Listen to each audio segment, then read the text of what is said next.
যেকোনো দাওয়াতে কিন্তু কাবাবটা খুব স্পেশাল থাকে। আর আমাদের বাসার কাবাব তো অনেক বেশি স্পেশাল। সবাই খুব পছন্দ করে। আসসালামু আলাইকুম। সবাইকে নতুন একটি ভিডিওতে ওয়েলকাম করছি।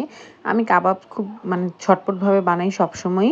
বাসায় যা থাকে তা দিয়েই। তো ১ম এ আমি এখানে হচ্ছে মুরগি নিয়ে নিলাম। মুরগির বুকের অংশটা নিলাম। তার সাথে আমি মসুরের ডাল নিলাম। আপনারা মসুরের ডাল দিয়ে কিন্তু খুবই মজার কাবাব বানাতে পারেন। সবসময় যে আমরা বুটের ডাল বা ছোলার ডালটাই নিতে বলি সেটা না। মসুরের ডাল দিয়েও কিন্তু সুন্দর কাবাব হয়। তো মসুরের ডাল নিলাম, মুরগি নিয়ে নিলাম। তারপর এখানে সব গুঁড়া মসলা, ধনে গুঁড়া, জিরা গুঁড়া, হলুদের গুঁড়া, একটু মরিচের গুঁড়া দিয়ে দিলাম। সাথে গরম মসলা দিলাম, এলাচ, লং, দারচিনি, গোলমরিচটা অবশ্যই দিব। একটু পেঁয়াজ দিয়ে দিলাম, সয়াবিন তেল দিলাম। তারপর কাঁচামরিচ দিয়ে ভালো করে এগুলোকে সেদ্ধ করে নিব। পানি অনেক বেশি পরিমাণে দিবেন না।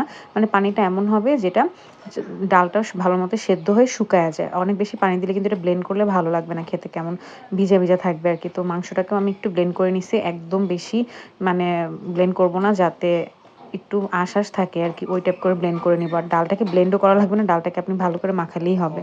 তো এগুলোকে ভালো করে ডাল আর মাংসটাকে মিক্স করে নিয়ে এর মধ্যে দিয়ে দিলাম পেঁয়াজ আর কাঁচামরিচ বাটা। পেঁয়াজ কাঁচামরিচের সাথে আমি একটু হচ্ছে ধনেপাতাও দিছিলাম। তারপর একটা কাবাব মসলা দিলাম। এই কাবাব মসলাটা আম্মু বাসায় বানায়। সাথে এখানে হচ্ছে ধনে গুঁড়া, জিরা গুঁড়া দিয়ে দিলাম। একটু টেস্টিং সল্ট দিলাম। টেস্টিং সল্টটা আপনি চাইলে দিতে পারেন, নাও দিতে পারেন, কোনো সমস্যা নেই। এখানে আমি একটু গোলমরিচের গুঁড়া দিয়ে দিলাম আর পেঁয়াজ বেরেস্তা দিয়ে দিলাম। আমি কিন্তু কাঁচা পেঁয়াজ বাটাটা ইউজ করছি, মানে কাঁচা পেঁয়াজ কুচিটা দেইনি। তো সবকিছু দিয়ে ভালো করে মাখায় নিব। আর পেঁয়াজ বেরেস্তাটা দিলে খুবই মজা হয় খেতে। এখানে আমি দিয়ে দিলাম একটু চিনি। চিনিটা দিলে একটু মিষ্টি, মিষ্টি ফ্লেভার হয়, ভালো লাগে খেতে। তারপর আমি এখানে একবার একটা ডিম দিয়ে দিলাম আর দিয়ে দিব বিস্কিটের গুঁড়া। আপনারা চাইলে ব্রেড ক্রাম্বও ইউজ করতে পারেন। তো এই যে সবগুলোকে এখন ভালো করে মাখায় নিব। মাখায় নিয়ে আমি আধা ঘন্টা রেস্টে রেখে দিব। একটু ফ্রিজে রেখে দিলে না সুন্দর হয় আরকি শেপটা দিতে। তো এগুলো একদম ভালো করে মাখায় সুন্দর মতো রেস্টে রেখে দিছিলাম। তারপর আমি এখন শেপ দিয়ে দিব।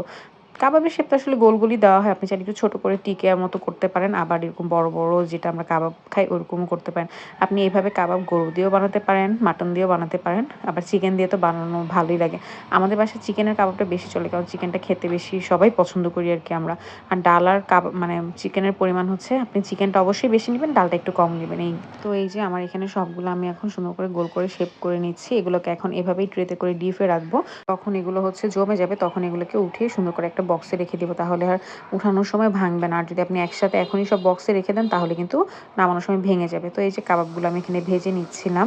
তো এখানে সুন্দর করে একটু ডুবো, ডুবো তেলে হচ্ছে কাবাবগুলোকে আস্তে, আস্তে ভেজে নিব। আর এত সুন্দর ফ্লেভার ছাড়ে যখন কাবাবগুলো ভাজা হয়। আমরা বাসায় মানে কাবাব সবসময়ই থাকে মোটামুটি বলা যায়।